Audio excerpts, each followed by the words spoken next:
Olá pessoal, tudo bem? Eu sou o Dr. Felipe de Souza. Nesse slide você vê um breve currículo com a minha experiência e também os dados de contato caso você queira agendar atendimento online e supervisão. Nesse vídeo nós vamos continuar o nosso curso gratuito sobre TCC. Nós estamos baseando aqui os nossos estudos no livro da Judith Beck, na terceira edição dele, Terapia Cognitivo-Comportamental, Teoria e Prática. Nesse vídeo você vai ver o que é a conceitualização cognitiva, tendo por base um caso clínico do livro, que é o caso do Abe. Uma conceitualização cognitiva é o fundamento da terapia cognitivo-comportamental. Vai fornecer uma estrutura para o tratamento, ela vai nos ajudar a entender os clientes, seus pontos fortes e fracos, suas aspirações e desafios. Reconhecer também como os clientes desenvolveram um transtorno psicológico com pensamento disfuncional e comportamento mal adaptativo. Possibilita fortalecer a relação terapêutica. Vai ser também super importante para planejar o tratamento dentro da sessão, o que vai ser o objetivo de uma determinada sessão, tanto quanto o que vai ser planejado para a sessão seguinte. Vai ser importante, portanto, para escolher as intervenções apropriadas para aquela sessão e para aquele plano de tratamento e para superar pontos de bloqueio. Então, lembrando do modelo cognitivo, nós temos uma situação que gera um pensamento automático, que gera uma reação emocional, comportamental ou fisiológica. A reação fisiológica é o que nós podemos chamar também de uma sensação no corpo. Por exemplo, uma situação em que há barulho numa porta da casa. Nós estamos lá, digamos, sozinhos em casa e nós escutamos um barulho na porta. Pode surgir um pensamento como: é um ladrão. A partir desse pensamento automático, a reação pode ser de medo, de ansiedade, de preocupação e uma sensação corporal, por exemplo, de taquicardia e outras sensações ali no corpo relacionadas ao medo. Se, por outro lado, a pessoa tiver o pensamento de que é o vento, ela pode ter um sentimento de tranquilidade, uma reação fisiológica basicamente neutra, talvez nada mude no corpo ali de maneira perceptível. Ou se de repente a pessoa tiver o pensamento é minha amiga, pode ser que a reação seja de alegria, de felicidade, de contentamento, ela pode começar a sorrir e de repente se comportar em direção à porta, né? Enquanto que na reação de medo, ela pode fugir da porta, ir para o quarto, ir para um outro lugar e etc. Não é uma situação em si mesma que determina o que as pessoas sentem e fazem, mas como elas interpretam uma situação. Então, esse é um exemplo, esse exemplo da porta, do barulho na porta, está presente em alguns livros do Beck. Os pensamentos automáticos nos permitem entender as reações das pessoas. Então, se uma pessoa foge, sai correndo, a gente vai procurar entender qual que é o pensamento que estava ali relacionado a esse comportamento evitativo, ao medo, à ansiedade. Então, as reações das pessoas sempre fazem sentido depois que sabemos o que elas estão pensando. Essas cognições, que nós chamamos de pensamentos automáticos, não são resultantes de deliberação ou raciocínio. Ao contrário, esses pensamentos parecem brotar de forma espontânea, frequentemente eles são muito rápidos e breves. Você pode quase nem perceber esses pensamentos, é muito mais provável que esteja consciente da emoção ou do comportamento que segue. E nós vamos entender que esses pensamentos automáticos vão estar relacionados às crenças. Os temas nos pensamentos automáticos das pessoas sempre fazem sentido depois que entendemos as suas crenças. O que são crenças? O Aaron Beck vai explicar aqui para nós. Desde a infância, as pessoas desenvolvem determinadas ideias sobre si mesmas, sobre outras pessoas e sobre o mundo. Então, essa é a tríade cognitiva que nós vamos avaliar também. Suas crenças mais centrais, nós chamamos de crenças centrais ou crenças nucleares, são compreensões duradouras, tão fundamentais e profundas que muitas vezes não são articuladas nem para elas mesmas. Os indivíduos consideram essas ideias como verdades absolutas. É como as coisas são. É basicamente o pensamento que a pessoa acredita 100% ou praticamente 100%. Uma pessoa ansiosa, por exemplo, ela pode ter uma crença de que o mundo é um lugar perigoso. Então, essa crença ela não vai ser questionada. Se a gente perguntar para a pessoa, o mundo é um lugar perigoso? Ela vai dizer sim, com certeza, tenho certeza absoluta que o mundo é um lugar perigoso.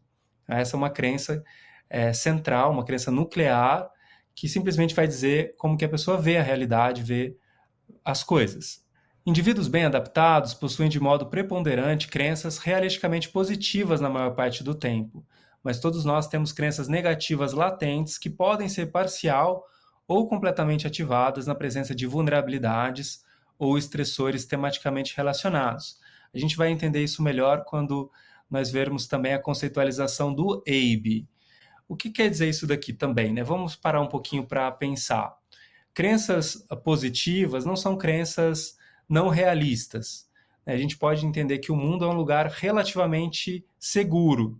Em muitos lugares, em muitos momentos, em muitas situações, a gente vai ter total segurança. Em alguns lugares, em algumas situações, o mundo pode ser de fato um lugar ameaçador. Então isso é realista.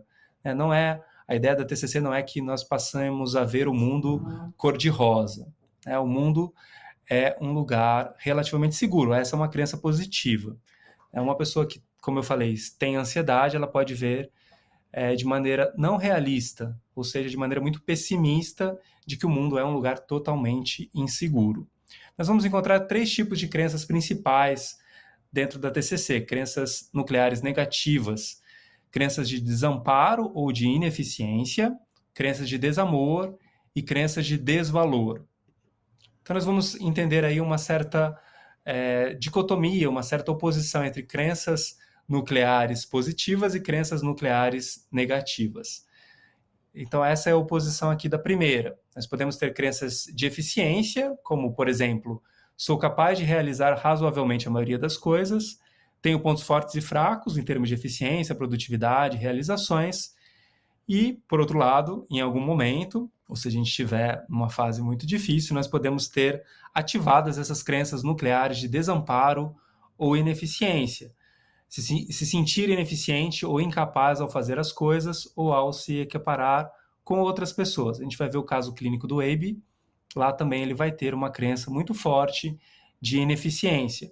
O se sentir ali, entre aspas, é porque a pessoa pode ter ela vai descrever quase como se ela sentisse de fato que ela é ineficiente, né? Mas de fato não é um sentimento, é um pensamento. Crenças nucleares de amabilidade, de ser amável. Então, sou razoavelmente afável, agradável, desejável, atraente e interessado. Sou suficientemente bom para ser amado pelas outras pessoas. São crenças de que eu posso ser amado, de que eu posso ser benquisto, que eu posso ser desejável para algumas pessoas, para os meus amigos, para minha família, para possíveis parcerias também afetivas, sexuais e tudo mais. Por outro lado, a crença negativa é uma crença de desamor. Eu certamente serei rejeitado, abandonado, ficarei sozinho, não vou pertencer, não vou estar próximo das pessoas, porque, enfim, existe essa crença de desamor, né? E a pessoa pode acreditar absolutamente nessa crença. E, por fim, as crenças de valor e desvalor. Crenças de valor sou razoavelmente digno, adequado, moral, bom e generoso. Crenças de desvalor, de depreciação, poderia ser sou imoral, moralmente mal, um pecador, desprezível, inaceitável. E no limite a pessoa poderia ter crenças de que não merece viver, de que não tem merecimento. De particular importância para o terapeuta que trabalha com a TCC é que as crenças disfuncionais podem ser desaprendidas e novas crenças mais funcionais e baseadas na realidade podem ser desenvolvidas e fortalecidas durante o tratamento. O modelo cognitivo mais atual que nós temos é esse. Crenças nucleares, que podem ser crenças de desamor, desvalor ou desamparo, né? Olhando para as crenças negativas, podem gerar crenças intermediárias, determinadas regras, atitudes, pressupostos, que por sua vez, a partir de situações desencadeantes, vão gerar pensamentos automáticos, emoções e comportamentos. E agora a gente vai ver o caso clínico do Abe. O Abe ele tinha uma crença nuclear de que sou incompetente. E a Judith Beck faz lá a investigação, isso tem a ver com um momento na vida dele, quando ele tinha por volta de 10 anos, ele teve que cuidar dos irmãos, porque os pais haviam se separado, a mãe tinha que trabalhar o tempo todo, o pai saiu de casa, então ele ficou responsável pelos irmãos menores, e por mais que ele se esforçasse muito, fizesse muitas atividades que seriam até inadequadas para uma criança da idade dele, ele tentava fazer uma coisa, ajudar os irmãos nas lições de casa, limpar a casa, etc, etc, e a mãe sempre era muito crítica com ele. Então ele foi desenvolvendo essa crença nuclear de que eu sou incompetente. qual que foi a regra intermediária, né? Qual que foi a crença intermediária que ele estabeleceu? Se eu trabalhar duro, estarei bem. Se não, serei um fracasso. Essa crença de trabalhar duro, de procurar se esforçar muito, em certa medida foi adaptativa em certos contextos, como na escola, por exemplo, nos primeiros trabalhos que ele teve, e isso fazia com que ele não acessasse essa crença nuclear de incompetência e ele conseguia ali se dar bem, né, na perspectiva dele. Depois, passados uns anos, ele teve uma oportunidade de emprego, ele mudou ali a função que ele fazia, ele começou a trabalhar com computador e ele não dominava muito as tecnologias novas, então ele começou a acessar essa crença de que eu sou incompetente. Ele também tinha uma crença intermediária de que ele não deveria procurar ajuda do supervisor ou de colegas. Ele deveria trabalhar duro para estar bem, ele deveria não pedir ajuda para não mostrar que era incompetente. Como ele não consegue desenvolver um bom trabalho porque ele não pede ajuda, porque ele não desenvolve novas habilidades naquele momento, ele acaba perdendo o emprego e também relacionado a esse contexto em que ele estava acessando muito essa crença de incompetência, estava com um humor bastante depressivo, se afastando cada vez mais da esposa. Depois de uns meses, a esposa também perde o divórcio.